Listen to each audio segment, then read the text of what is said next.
Police కస్టడీలో ఐబొమ్మ రవి. 3 రోజుల పాటు రవిని విచారించిన పోలీసులు. మొత్తం 5 రోజుల పోలీస్ కస్టడీకి రవి. పోలీసులను ముప్పు తిప్పలు పెడుతున్న రవి. విచారణలో అసలు బొమ్మ చూపిస్తున్న ఐబొమ్మ రవి. ఏ ప్రశ్నకైనా ఒకటే సమాధానం. సినిమాల పైరసీ కేసులో అరెస్టైన ఇమ్మడి రవిని కస్టడీలోకి తీసుకొని పోలీసులు విచారిస్తున్నారు.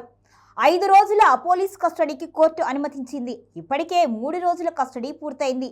పోలీస్ కస్టడీలో ఇమ్మడి రవి పోలీసులకు బొమ్మ చూపిస్తున్నారుట. 3 రోజులుగా ఎన్ని ప్రశ్నలు వేసినా ఒకటే సమాధానం చెబుతున్నారట. తమదైన స్టైల్లో పోలీసులు ప్రశ్నలు వేస్తున్నా రవి మాత్రం ఎలాంటి భయం బెరుకు లేకుండా ఒకటే సమాధానం చెబుతున్నారు. విచారణ అధికారులను ఆయన ముప్పు తిప్పలు పెడుతున్నట్టుగా తెలుస్తోంది. పైరసీ మూలాలు ఇంకెక్కడ ఉన్నాయి, ఇమ్మడి రవి నెట్వర్క్ ఏ ఏ ప్రాంతాలకు విస్తరించి ఉంది అనే విషయాలను తెలుసుకోవడానికి పోలీసులు తీవ్రంగా ప్రయత్నిస్తున్నారు. ఇమ్మడి రవి ప్రతి 20 రోజులకు విదేశాలకు వెళ్లి వస్తున్న విషయాన్ని పోలీసులు గుర్తించారు. ఆయన నెలకో దేశానికి ఎందుకు వెళ్తున్నారు అనే కోణంలో వివరాలు రాబడుతున్నారు. ఎన్ని విధాలుగా సమాచారం రాబట్టేందుకు ప్రయత్నిస్తున్నా రవి మాత్రం నోరు విప్పడం లేదట. మరో 2 రోజుల కస్టడీ మాత్రమే మిగిలి ఉండడంతో పోలీసులు మరో వారం రోజుల కస్టడీ కోసం పిటిషన్ వేసే అవకాశం ఉన్నట్టుగా తెలుస్తోంది.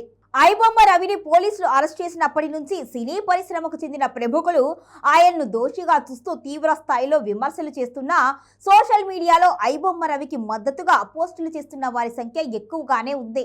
మరోవైపు ఐబొమ్మ రవి తరపున కేసు వాదించడానికి న్యాయవాదులు ముందుకు వచ్చారు. ఈ క్రమంలో ఇమ్మడి రవి పోలీసుల విచారణలో ఎలాంటి రహస్య సమాచారం చెప్పడం లేదట. కేవలం ఐబొమ్మ మాత్రమే కాకుండా సినిమాలను పైరసీ చేసే మరికొన్ని వెబ్సైట్లు, మరికొంతమంది వ్యక్తులు ఉన్నారు. వీరందరి సమాచారం తెలుసుకునేందుకు పోలీసులు ప్రయత్నిస్తున్నారు.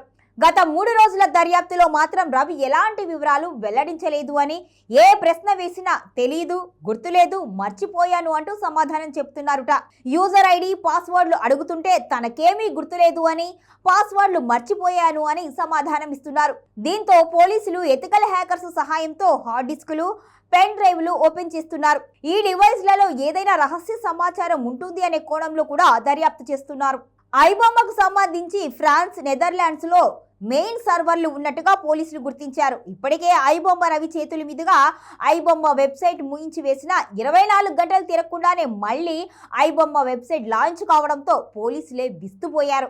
దీనికి మెయిన్ సర్వర్లు విదేశాల్లో ఉన్నాయి అని, అక్కడి నుంచి కొందరు వ్యక్తులు ఆపరేట్ చేస్తున్నట్లుగా తేలింది. దీంతో ఎక్కడ మెయిన్ సర్వర్లు ఉన్నాయి, ఎవరు ఆపరేట్ చేస్తున్నారు అనే వివరాలను తెలుసుకునేందుకు పోలీసులు ప్రయత్నిస్తున్నారు. రవి మాత్రం ఎలాంటి ఇన్ఫర్మేషన్ చెప్పడం లేదుట. మరోవైపు ఇమ్మడి రవికి సంబంధించి కొన్ని కోట్ల రూపాయలను కూడా సీజ్ చేసినప్పటికీ ఆయనకు మరికొన్ని బ్యాంకు ఖాతాలు ఉన్నాయని, వాటిలో సైతం డబ్బులు భారీగా ఉన్నట్టుగా పోలీసులు అనుమానిస్తున్నారు. కానీ ఆ బ్యాంకు ఖాతాల వివరాలు తెలియడం లేదు. ఇప్పటికే రవి బ్యాంక్ అకౌంట్ల వివరాల కోసం పోలీసులు పలు బ్యాంకులకు మెయిల్ చేశారు. కొన్ని బ్యాంకుల నుంచి ఇంకా సమాచారం రావాల్సి ఉంది. వచ్చిన తరువాత ఆ బ్యాంకు ఖాతాల్లో నిధులను ఫ్రీజ్ చేయనున్నారు. మొత్తానికి ఐబొమ్మ రవి మాత్రం పోలీసులకు బొమ్మ చూపిస్తున్నారు అనే విషయం అర్థమవుతోంది.